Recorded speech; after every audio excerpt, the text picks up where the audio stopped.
دنیا اور آخرت کی کامیابی کو اللہ تعالیٰ نے اس مبارک دین جس کا نام اللہ نے اسلام رکھا ہے اس کے ساتھ مشروط کر دیا ہے۔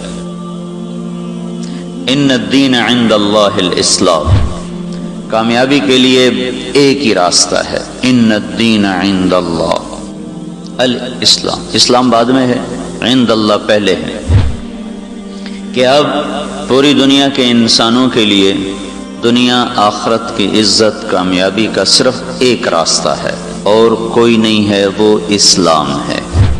دوسری جگہ اللہ تعالیٰ فرماتا ہے وَمَن يَبْتَغِ غَيْرَ الْإِسْلَامِ دِينًا فَلَن يُقْبَلَ مِنْهُ، جو اس کو چھوڑ کر آئے گا وہ قبول نہیں ہوگا، وہ فی الآخرۃ من الخاسرین، وہ آخرت میں ناکام ہو جائے گا۔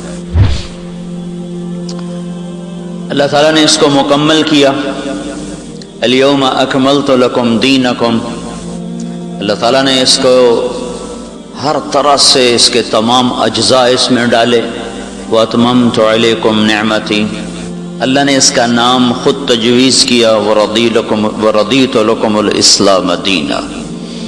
اسلام کا لفظ اس امت کو ملا ہے، پہلے کسی امت کو یہ نام نہیں دیا گیا۔ اسلام کا نام اس امت کے لیے، مسلم کا نام اس امت کے لیے، مومن کا نام اس امت کے لیے۔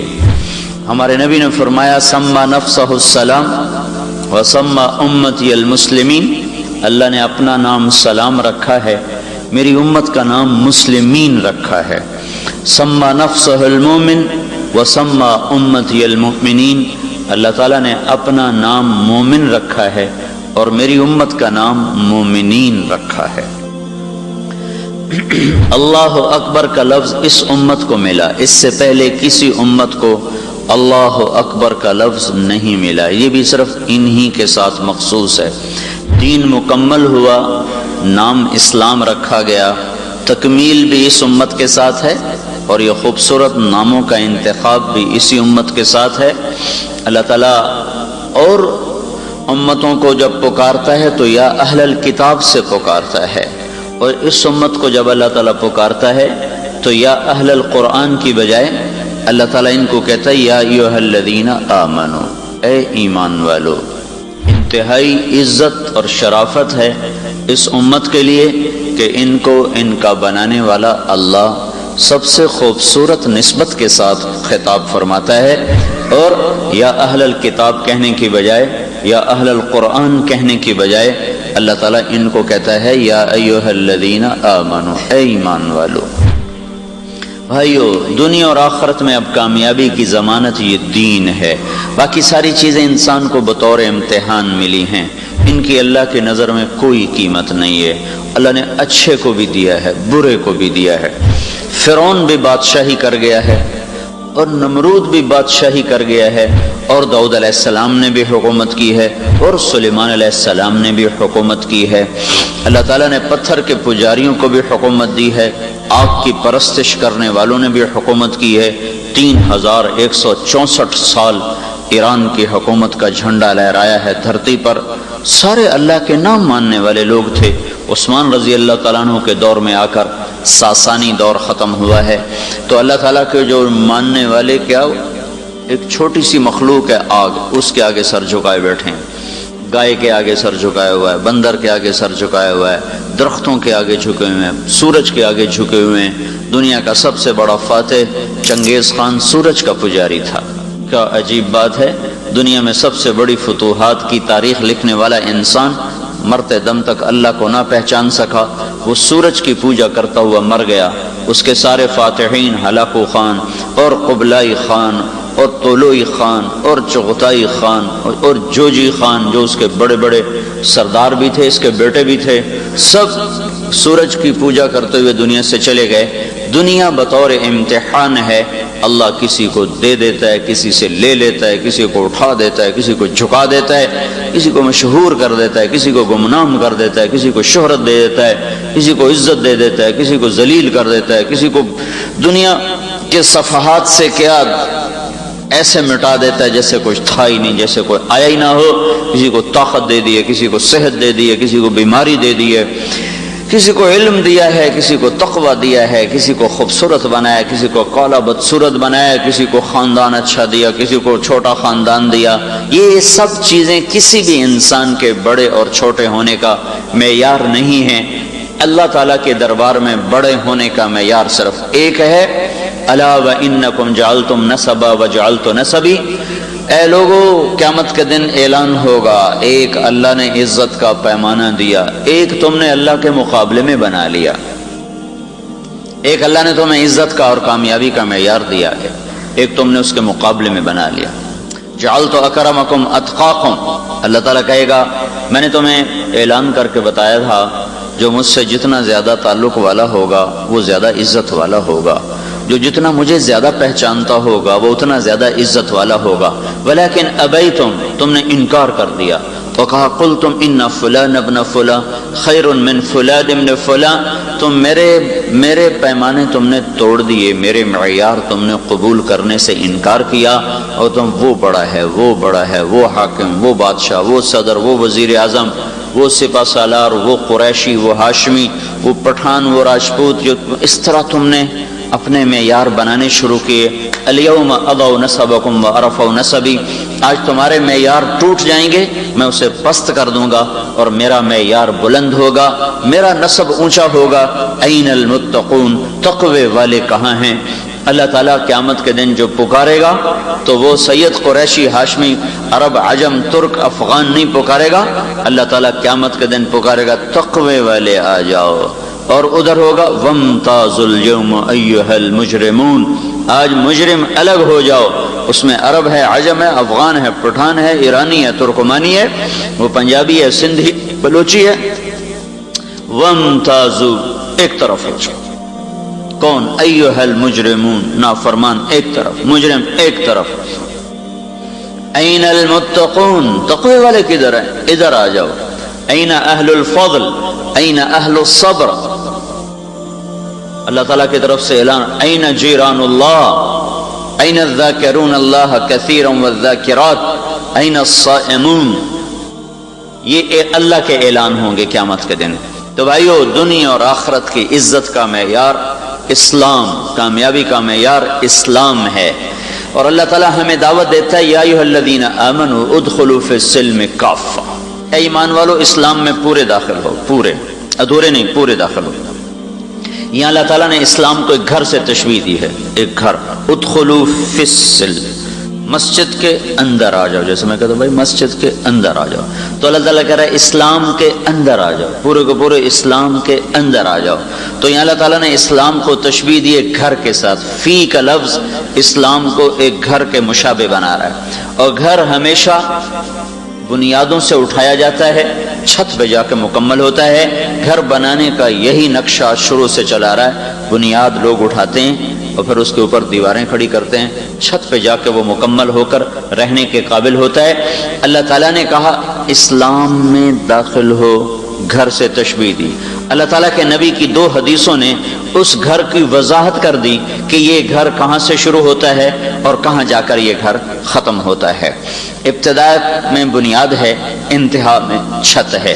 تو اسلام کے گھر کی ابتدا کیا ہے اور آگے جا کر اس کی انتہا کیا ہے، جہاں پر جا کر چھت پڑ جائے گی اور مکمل ہو جائے گا اور تم اس میں پورے شامل داخل تصور کیے جاؤ گے. پھر تم اس قابل بھی ہوگو کہ اوروں کو بھی اپنے گھر میں بلا سکو. جب گھر کی چھت ہی نہ ڈلی ہو تو مالک مکان خود گھر میں منتقل نہیں ہوتا، اوروں کو کیسے بلائے گا کہ میرے گھر میں دعوت ہے؟ مکمل ہونے کے بعد بلایا جاتا ہے. تو ایک حدیث بتاتی ہے کہ جو اللہ نے اسلام کا گھر بنایا ہے اس کی بنیاد کیا ہے. تو میرے نبی نے فرمایا بنی الاسلام علی 5، اسلام کی بنیاد 5 چیزیں ہیں. بنیاد، اسلام کی بنیاد 5 چیزیں ہیں. وہ کیا ہیں؟ ایک کلمہ ہے لا الہ الا اللہ محمد رسول اللہ، اور نماز ہے، اور روزہ ہے، اور زکوٰۃ ہے، اور حج ہے. ان 5 چیزوں کو اسلام کی بنیاد قرار دیا ہے. یہ نہ ہو تو اسلام کی نہ دیوار کھڑی ہوگی نہ چھت پڑے گی.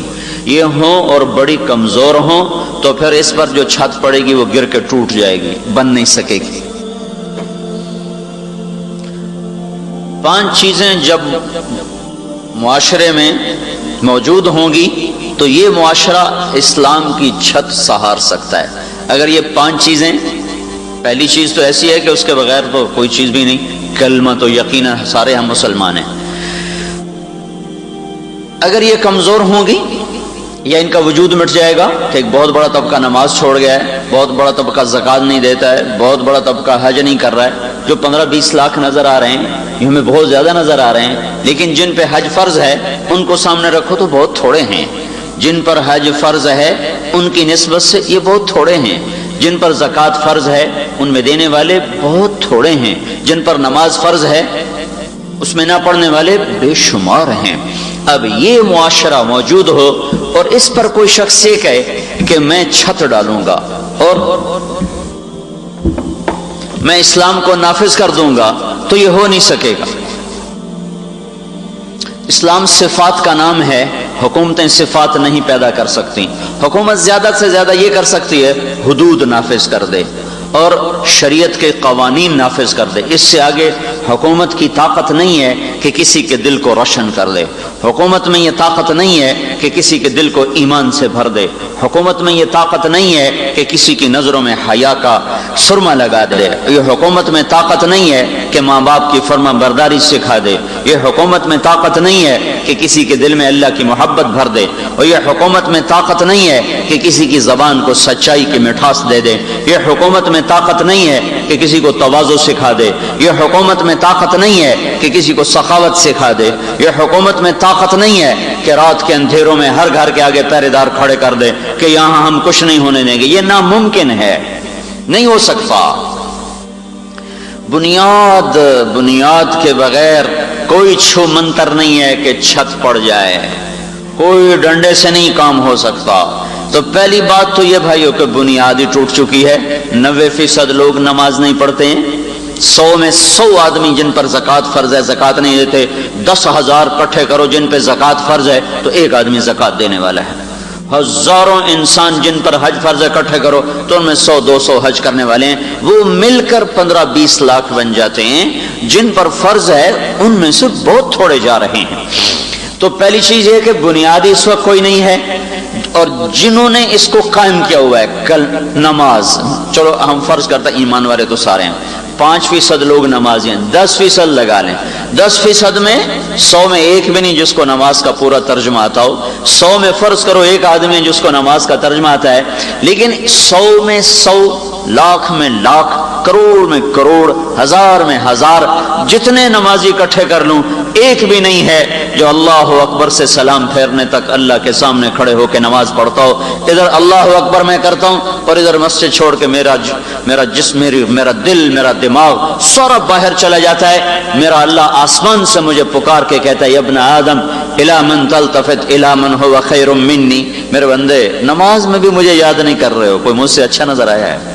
یہ اللہ مجھے کہتا ہے، یہ اللہ مجھے کہتا ہے کہ میرے بندے میں نے تو تمہیں اسپیشل گھر سے بلایا تھا کہ آ میری ملاقات کر، تو میرے سامنے بیٹھ کر ہی اوروں کو من بتو مشغول تو بعمر و زید، تو نا تمہیں بادشاہ وقت بلائے، وہ بڑی مشکل سے بادشاہوں تک پہنچنا ہوتا ہے، وہ تمہیں بلائے، تمہیں وقت دے، پھر تو ہاں جی طارق جمیل کیا بات ہے، اور میں اس کے کمرے کی کڑیاں دیکھنا شروع کر دوں تو بتاؤ وہ میرے ساتھ کیا سلوک کرے گا؟ وہ تو مجھے اس قابل بھی نہیں سمجھے گا کہ مجھے اپنے سامنے بٹھا گا، اس کو نکالو باہر اس بدتمیز کو، اسے بادشاہوں کے سامنے کھڑے ہونے بیٹھنے کا بات کرنے کا سلیقہ نہیں۔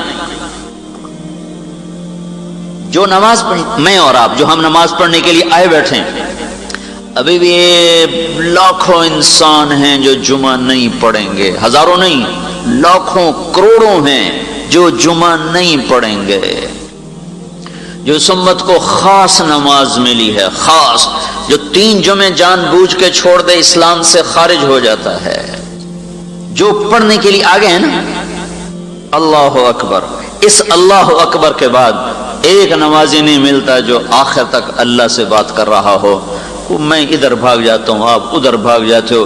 نماز پڑھانے والا اپنی دنیا میں گم ہوتا ہے، پڑھنے والے اپنی دنیا میں گم ہوتے ہیں۔ دیکھنے میں نماز ہوتی ہے، حقیقت میں غفلت ہوتی ہے۔ دیکھنے میں رکوع ہوتا ہے، حقیقت میں غفلت۔ دیکھنے میں سجدہ، حقیقت میں غفلت۔ دیکھنے میں التحیات، حقیقت میں غفلت۔ دیکھنے میں درود شریف اور دعا پڑھا جا رہا ہے، حقیقت میں غفلت۔ دیکھنے میں سورۃ فاتحہ پڑھی جا رہی ہے، حقیقت میں غفلت۔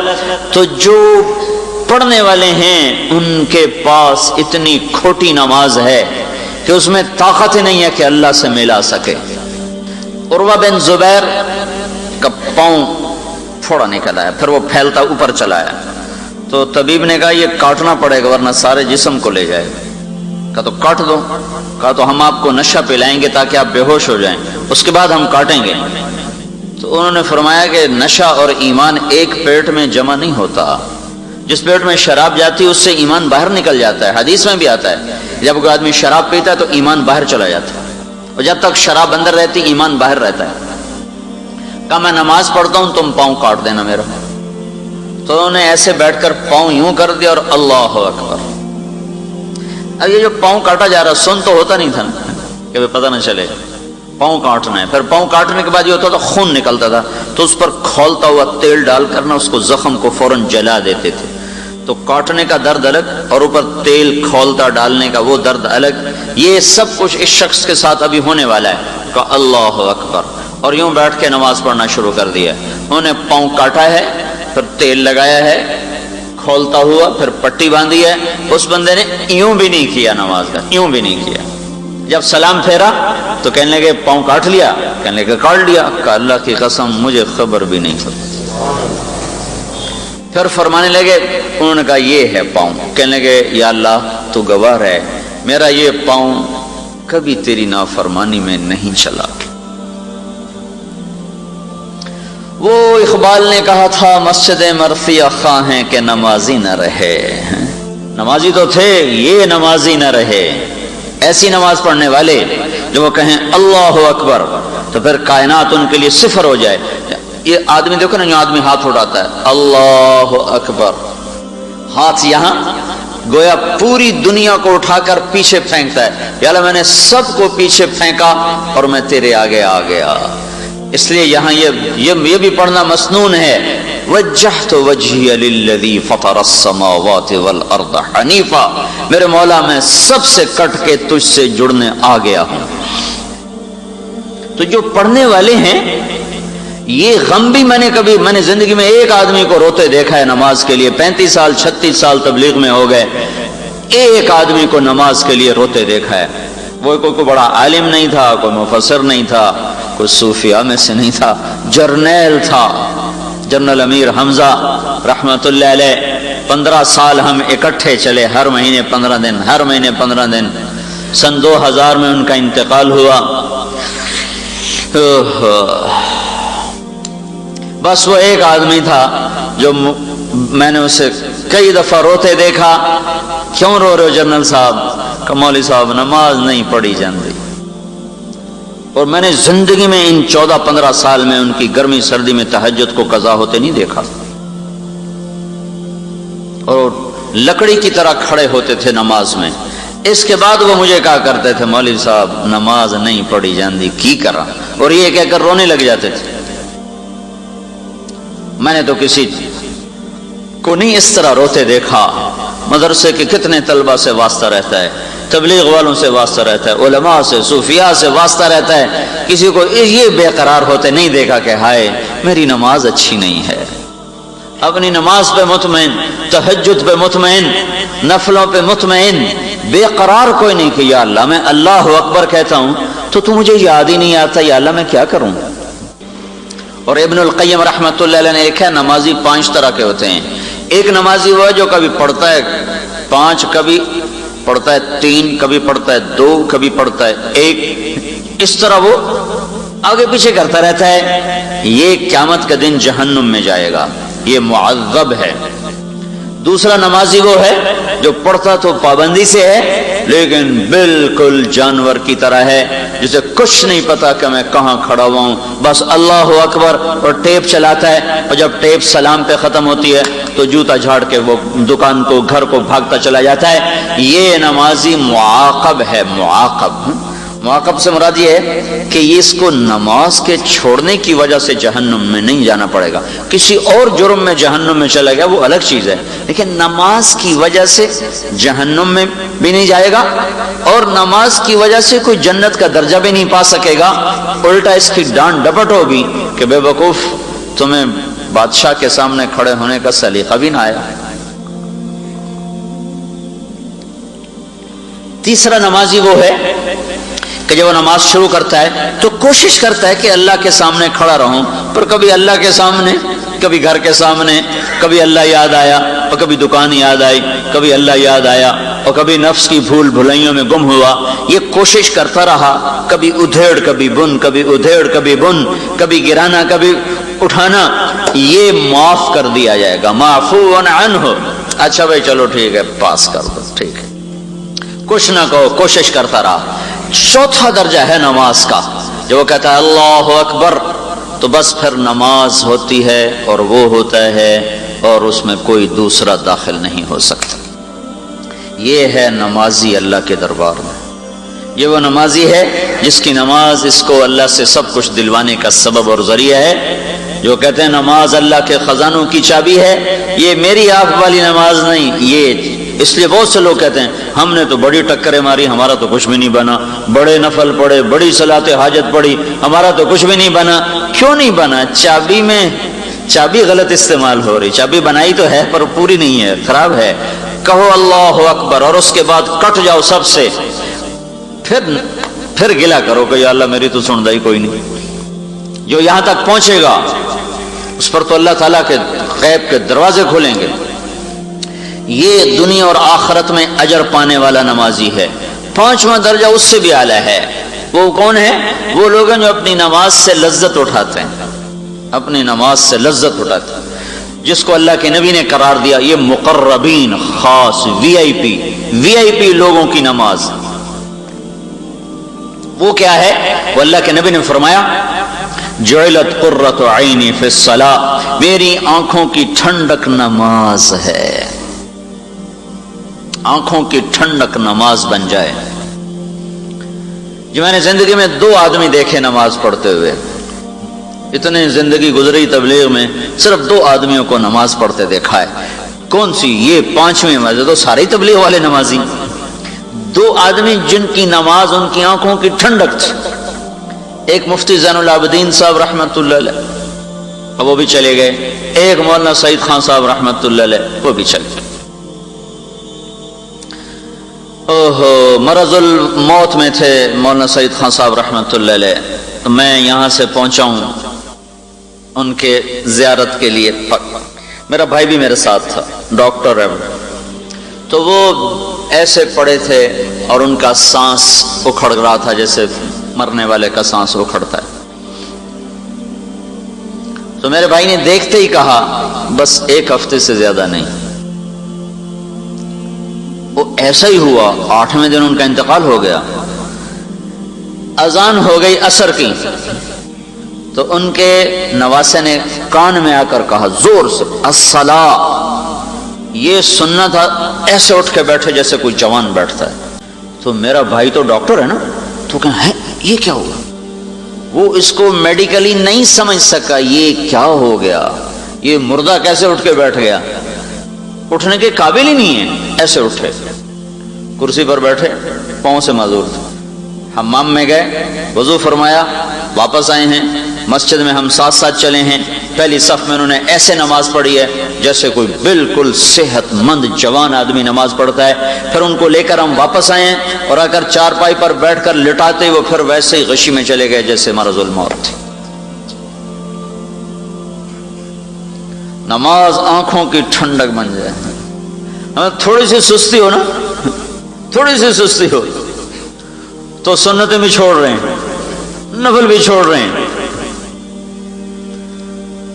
تو وہ میرا بھائی کہنے لگا میڈیکلی یہ ناممکن ہے، جو اس آدمی نے کیا ہے یہ طب کی دنیا میں ناممکن ہے، جو کچھ ہوا ہے اس کے کوئی اندر کی اور طاقت ہے جس سے یہ ہوا ہے۔ جعلت قرۃ عینی فی الصلاۃ، میری آنکھوں کی ٹھنڈک نماز۔